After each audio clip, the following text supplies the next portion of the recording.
पास वही है कि मियाँ एक बीवी दो बच्चे और यही सब पैदा करना, यही सब खेल खेलने, उसके बाद बचेगा क्या? जिंदगी के निर्माण की वेला को अगर हम लोगों ने उद्दम मस्ती में, मटर गश्ती में अगर पूरा कर डाला तो फिर जिंदगी में बाद में पछताने के अलावा कुछ नहीं मिलने वाला। अपने बापूजी से पूछो जिन्होंने केवल बीकॉम पास किया था, वो जिंदगी भर इस बात के लिए पछताते रहे, काश मैं भी एमकॉम और पीएचडी कर लेता, मैं भी उस समय सीए कर लेता, पर क्या करूं, बापूजी ने जल्दी शादी करवा दी। मेरे भाई बहनों, शिक्षा पर लगाओ, खर्चा करो, ऐसी बैंक के बनाओ, ऐसे संगठन तैयार करो, धन भी अगर इकट्ठा करना है तो ऐसा धन इकट्ठा करो। मैं एक ऐसे व्यक्ति का उल्लेख करूंगा जो व्यक्ति दक्षिण अफ्रीका में रहता है, लेकिन वो व्यक्ति हर साल राजस्थान की 2000 कन्याओं को अपनी ओर से छात्रवृत्ति भिजवाता है। हर साल 2000 कन्याओं को उच्च स्तरीय शिक्षा के लिए छात्रवृत्ति देता है।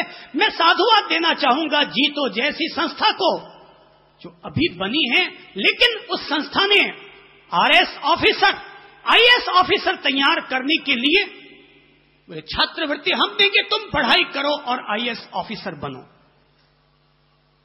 जमाना बदल रहा है भाई, ऐसे भी अपन लोगों को पूछने वाला नहीं है।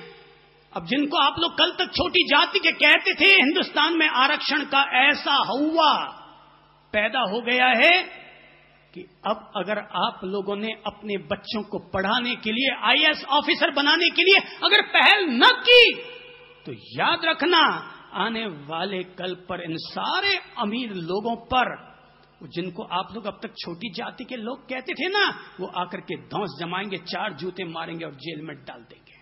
अपने समाजों में आईएएस ऑफिसर बनाओ, आरएस ऑफिसर बनाओ, पढ़ाई लिखाई करो, ऊंचे शिक्षा का स्तर उठाओ। समाज का निर्माण करने के लिए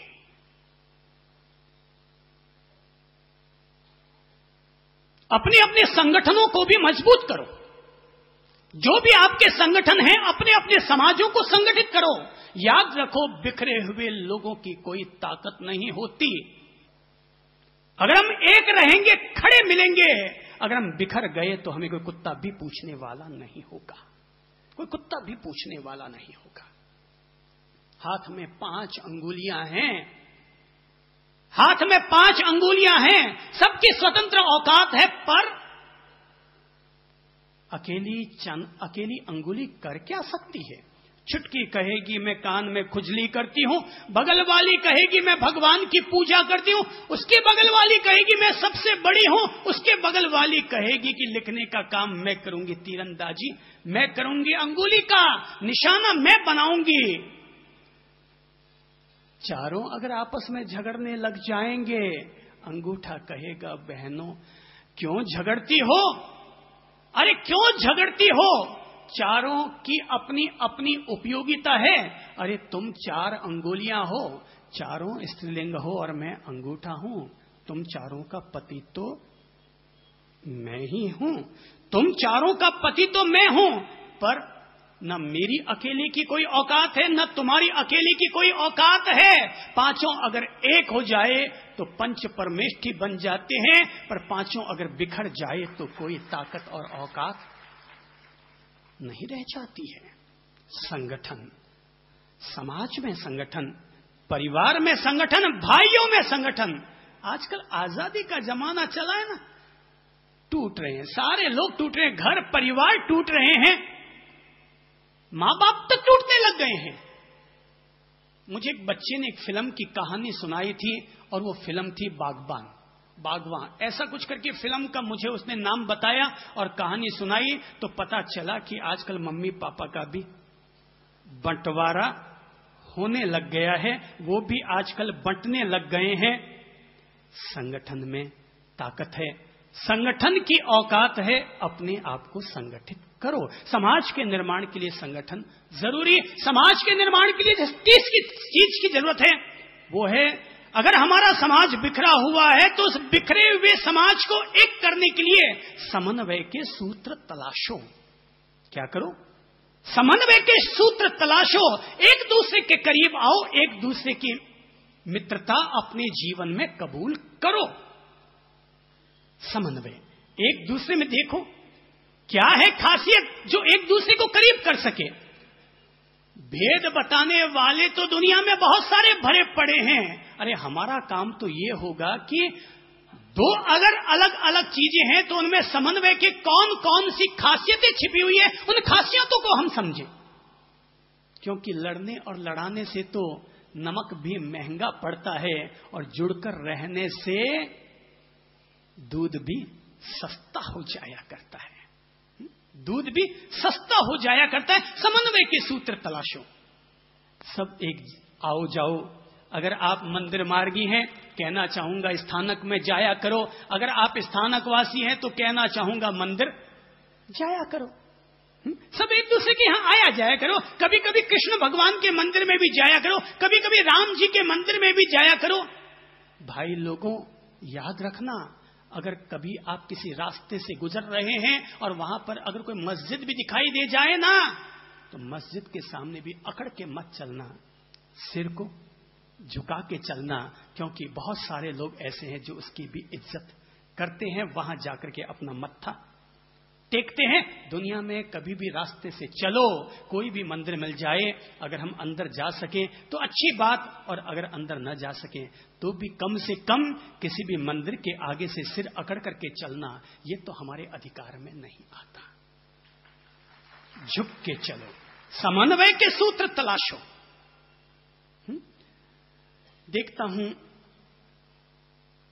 सबसे ज्यादा असमन्वय अगर किन्हीं में, तो संतों में सबसे ज्यादा असमन्वय है। आपस में मिलना ही पसंद नहीं करते। वो हम अपने में जाएंगे, वो अपने में जाएंगे, सब अपनी अपनी तूती और अपनी अपनी पुंगी बजाने में लगे रहेंगे। अरे भाई सब लोग आओ ना, सब एक मंच पर आओ, सब एक मंच पर आओ ना। कोई कहते हैं सब हमारा दूर पड़ता है, कोई कहते हैं हमारे ये है, हमारे वो है।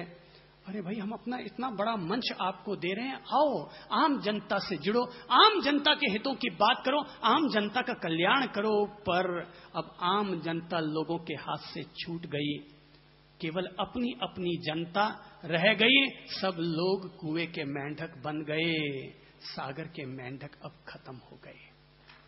और हम लोग और कुछ नहीं करते हैं, हम लोग तो केवल एक ही काम करते हैं, कुएं में से मेंढकों को निकालते हैं और कहते हैं भाई वहीं तक ही सत्य नहीं है, वहीं तक ही धर्म नहीं है, वहां होगा धर्म, वहां भी पानी है, वहां भी शीतलता है, वहां भी मिठास है जहां तुम थे, पर उसके आगे भी और संभावनाएं है। बाहर निकलो, सागर तुम्हें न्योता दे रहा है, सागर तुम्हें बुला रहा है और कहता है कि आओ सब लोग सागर में उतरते हैं।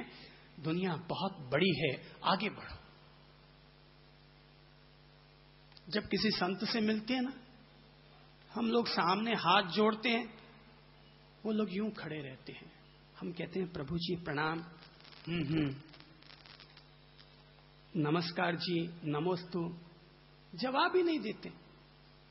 अरे भाई, नाई नाई से मिलता है ना तो भी राम राम करता है, धोबी धोबी से मिलता है ना, धोबी अगर धोबी से भी मिलता है तो राम राम कहने में उसको कोई तकलीफ नहीं होती है।